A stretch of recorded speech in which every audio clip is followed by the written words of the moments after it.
네, 반도체 핵심 소재 한국 수출 규제를 강화하겠다는 일본 정부의 방침에 정치권은 일제히 비판의 목소리를 높였습니다. 야권에서는 우리 정부의 잘못된 대일 외교 정책으로 인한 외교 참사란 비판도 나왔습니다. 국회 연결해 보겠습니다. 박현우 기자. 네, 우선 여야는 일본의 경제 보복 방침에 우려를 표하며 한 목소리로 해당 조치를 철회할 것을 일본 정부에 촉구했습니다. 더불어민주당은 강제징용 배상 판결과 관련해 일본 정부가 보복 조치를 취하려고 하는 것이라며 깊은 유감을 나타냈는데요. 이인영 원내대표는 정치적 목적으로 통상 규정을 자의적으로 해석한 결정에 거듭 깊은 유감을 표한다고 밝혔습니다. 그러면서 과거 일본 정부가 중국 정부의 히토류 수출 제한 조치와 관련해 WTO의 제소에 승소 판결을 받은 사례를 언급했는데요. 이 원내대표는 일본이 중국과의 분쟁 당시 기억을 잊지 말길 바란다며 경제 보복 조치는 일본 기업에도 큰 부담을 주는 행위이자 잘못된 선택으로 일본 정부가 자국 수출 산업의 타격도 감당해야 할 것이라고 강조했습니다. 자유한국당과 바른미래당도 일본의 이번 조치는 양국 경제에 모두 도움이 되지 않을 뿐 아니라 동북아 평화와 안정에도 도움이 되지 않는 조치라며 철회할 것을 촉구했습니다. 그러면서도 상황이 이렇게까지 악화된 것은 잘못된 정부의 대일 외교 정책 때문이라며 정부의 외교 무능을 점검해야 한다고 목소리를 높였는데요.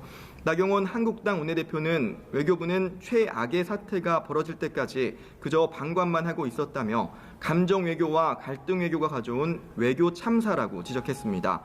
그러면서 다양한 차원과 채널의 한일 외교가 필요하다며 국회가 나서 긴급 한일 의회 교류를 갖는 방안을 추진하겠다고 밝혔습니다. 오신환 바른미래당 원내대표도 아마추어 외교부가 정신을 차려야 한다며 한일 관계 전반에 대한 종합 대책 마련이 시급하다고 지적했는데요.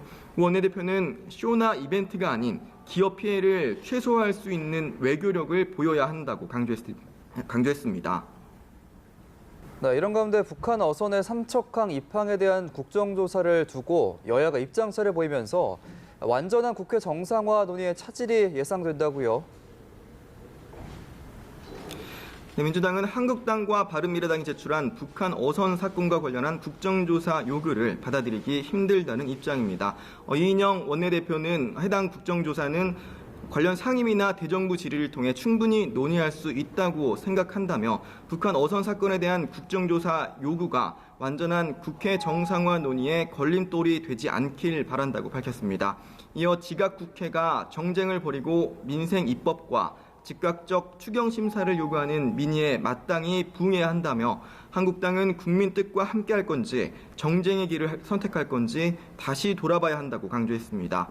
반면 한국당 나경원 원내대표는 북한 어선 사건과 관련해 국방부 합동조사단이 조사를 벌인 건 고양이에게 생선을 맡기는 식의 조사였다며 은폐성 허위 브리핑과 관련해 청와대 개입 여부 등에 대한 조사가 필요하지만 청와대 안보실에 대한 조사는 이루어지지 않았다고 주장했습니다. 그러면서 면죄부형 조사만 믿고 덮자는 건 국민의 눈과 귀를 가리자는 것이라며 국정조사를 수용할 것을 민주당에 촉구했는데요.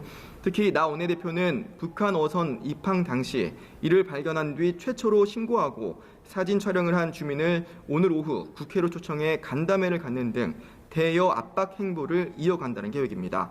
바른미래당 오신환 원내대표도 여론조사 결과 북한 어선 사건과 관련해 정부의 대응이 부적절했다는 응답이 70%에 달한다며 국방부 자체 조사만으로는 진실에 접근하는 게 불가능하다는 게 확인된 이상 국정조사를 반드시 실시해야 한다고 강조했습니다.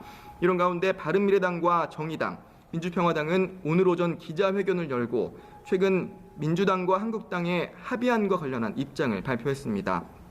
패스트트랙 전국에서 민주당과 이른바 개혁 공조 전선을 꾸려 대응해왔던 야 3당은 민주당이 정개특위위원장을 맡아 선거법 개정안을 처리해야 한다고 압박했는데요.